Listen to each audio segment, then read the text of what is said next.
अब यस और नो किसी समस्या का हल नहीं होता। हमने ये कहा कि ये कानून आप कहते हो कि ये काले हैं, इनमें काला क्या है? काली शाही से तो लिखे गए हैं, सारे कानून काली शाही से लिखे जाते हैं, लेकिन इनमें काला क्या है आप उनको बता दो। और एक और कहा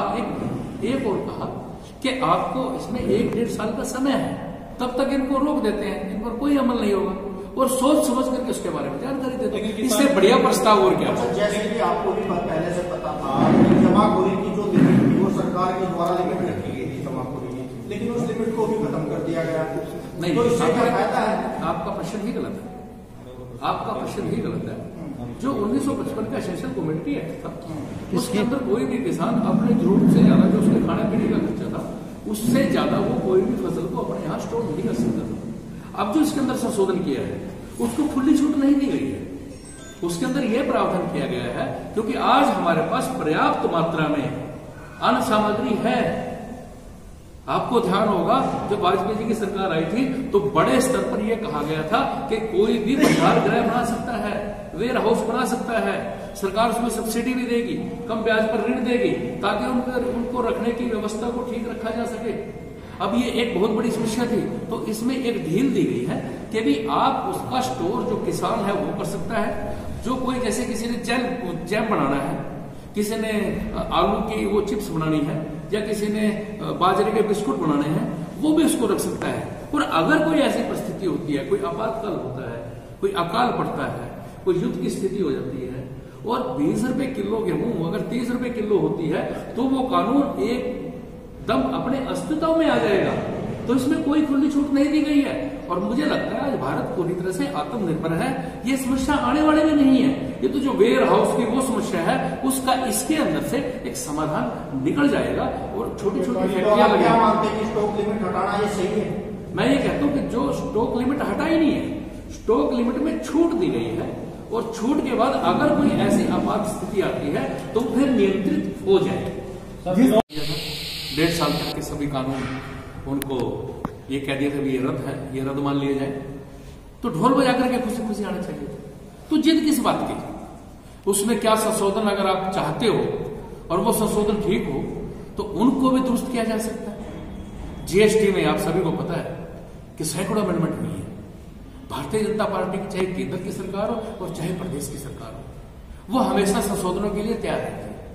जैसे जैसे उसमें आवश्यकता पड़ेगी वो संशोधन कर दिया जाएगा। और जब 1.5 साल के लिए इस पूरे कानून को रोक दिया था, तो ये पूरी तरह से शुद्ध रूप से उन किसान यूनियनों की जो ये कहते हैं कि ये गलत है, उनका एक तरह से जीत की उनको डोल दबा कर जाकर के आना चाहिए, फिर अपने विचार देते। अब माननीय उच्चतम न्यायालय ने भी इस पर स्थगनादेश पारित कर दिया, स्टे दे दिया। आमतौर पर अगर कहीं कोई मामला होता है और माननीय अदालत उसमें स्टे दे देती तो वो मामला नहीं रहता। उसके बाद एक कमेटी बनाई, समिति बनाई, उसमें आप अपने विचार दे सकते हैं। यानी पूरी तरह से खुला ये काम भारतीय जनता पार्टी का रहा है। तो मुझे नहीं लगता कि इस प्रकार का विरोध करना चाहिए, वो भी भारतीय जनता पार्टी का या किसी भी पार्टी का।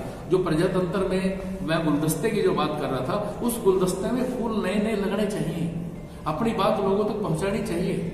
जो जनता फैसला करेगी वो उस पर स्वीकार और उस पर वो आगे बढ़े।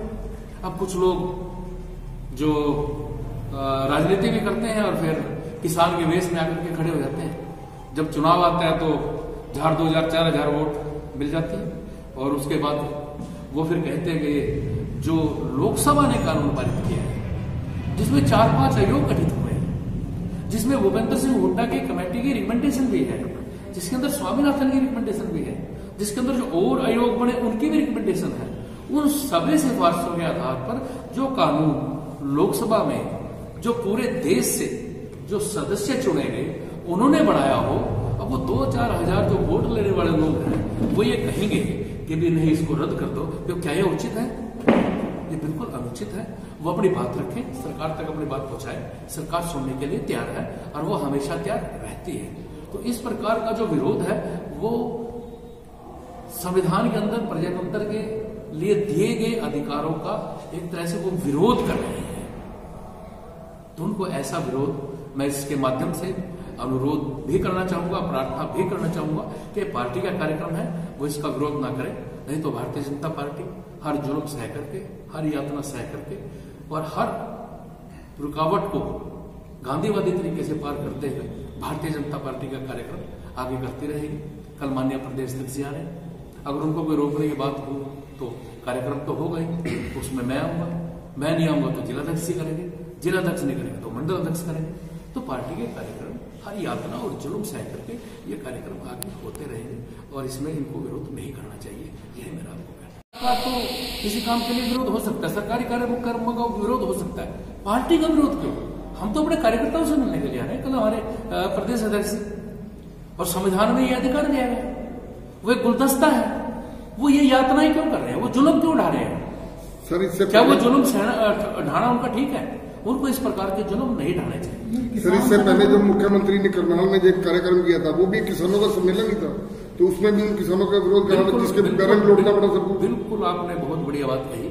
अब चाहे मैं केंद्र सरकार की भी और हरियाणा सरकार की भी प्रशंसा करना चाहूंगा कि जो 26 जनवरी को इतना बड़ा कांड जो देश के अंदर हुआ, एक गोली नहीं चलाई, कैमला के अंदर इतना बड़ा कांड हुआ, वहां भी सरकार ने कोई दमन की प्रयोग की नीति नहीं प्रयोग करी। यानी केंद्र सरकार और प्रदेश सरकार का इतना संयम कि हमारे अपने ही हैं, हमारे अपने ही देश के नागरिक हैं, उनको आज नहीं तो कल अपनी बातों से हम तक अपनी बात पहुंचाएंगे, सच्चाई को पहुंचाएंगे।